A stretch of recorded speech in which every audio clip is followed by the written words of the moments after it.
Olá, galera do Reflexões. Bem-vindo de volta a mais um react aqui com o nosso amigo Black Pen Red Pen Fest.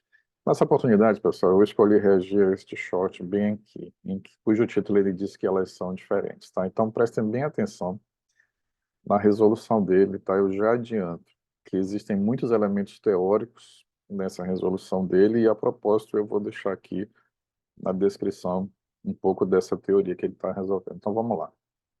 Primeiramente, olha, ele se propõe a resolver o limite quando A tende ao infinito dessa integral aqui, ó. Prestem bem atenção. Por isso que ele passa um parênteses, ó. A integral de menos A até A de x dx. Prestem mais atenção ainda que o limite de integração é o que a gente chama de limite simétrico. Ou seja, essa integral está definida em um intervalo simétrico que vai de menos A até A. Ela não vai de zero até A, de menos A até zero. Ela vai de menos A até A. É um intervalo simétrico, tá?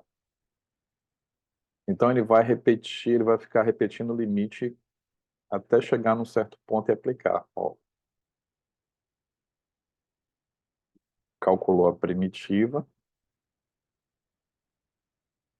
de x, que é x ao quadrado sobre 2. Ele faz essa conta aqui pela definição da integral definida. Observe que tem um menos aqui da definição e ele aplica os parênteses corretamente. Ó, vai fazer a conta, já é zero direto, né? Portanto, deu zero, tá? Ou seja, o limite nesse procedimento aí deu zero. Olha o que ele diz. Ele diz que isso vai ser diferente, ó, quando você coloca os infinitos no extremo. Olha só. Já diz direto que ela dive. O que ele quer dizer com isso? Que ela diverge, tá? Essa integral diverge, ela não tem um valor definido. Então vamos lá. Vamos rodar novamente. Ó, passou o parênteses. Bem, então, ele quer calcular o limite quando A tende ao infinito dessa integral, tá? Então ele vai ficar repetindo o limite até chegar num certo ponto e resolver como você viu. Agora, preste bem atenção nessa integral aqui, olha. É a integral de menos A até A de x dx. Como eu já falei, essa integral ela está definida em um intervalo que a gente chama de intervalo simétrico. Além disso, esse x aqui é uma função ímpar.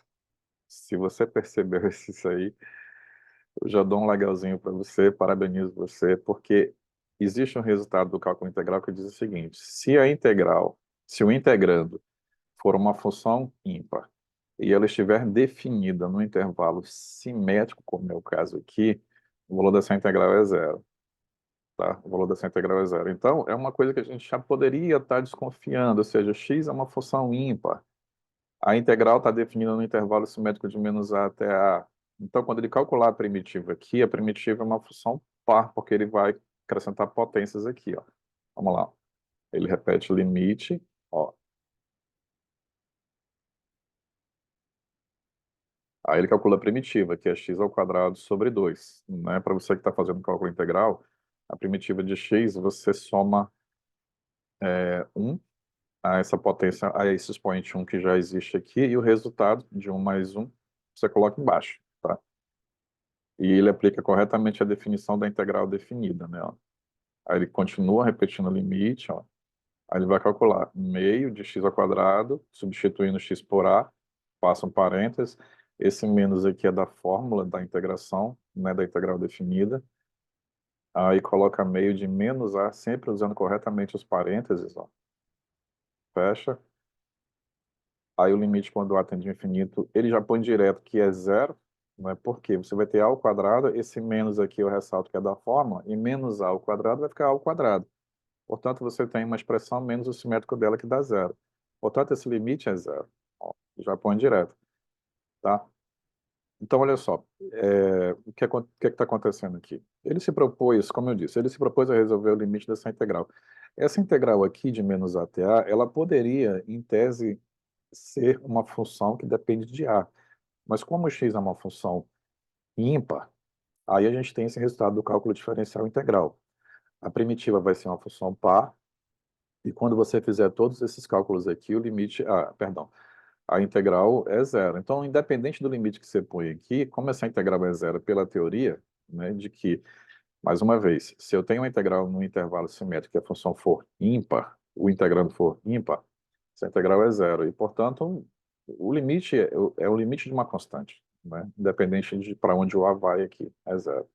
A outra parte, ó, ele diz que é diferente, e com razão, que o limite de menos infinito a infinito da mesma função diverge, tá? Por que que ela diverge? Olha só. A princípio, a gente pode se equivocar achando que bastaria substituir o infinito aqui, né? Que é o que ele está fazendo, tá? Mas o que é que ele está propondo nessa segunda parte? Ele quer calcular o valor da integral de x de menos infinito a infinito, tá? Isso não se caracteriza um intervalo simétrico, tá? Quando a gente usa o infinito para denotar valores absurdamente grandes, não significa que isso daqui tem uma simetria, tá? Não significa que isso daqui tem uma simetria. Então, como é que a gente resolve isso? Você pega a integral de menos infinito a zero e de zero a infinito. Você particiona essa integral. A integral de menos infinito a infinito de x, você põe a integral de menos infinito até zero, do mesmo x, mais a integral de zero a mais infinito da mesma função x, tá? E aí não se caracteriza, não se enquadra nesse teorema que eu mencionei anteriormente. E que, portanto, você faz os cálculos e realmente ela vai divergir. Eu vou deixar aqui na descrição desse vídeo passo a passo. Você vai verificar direitinho, tá? Mas é isso, pessoal. Acabou o vídeo, ele aparece no final, né? É isso aí. Um grande abraço e até o próximo vídeo.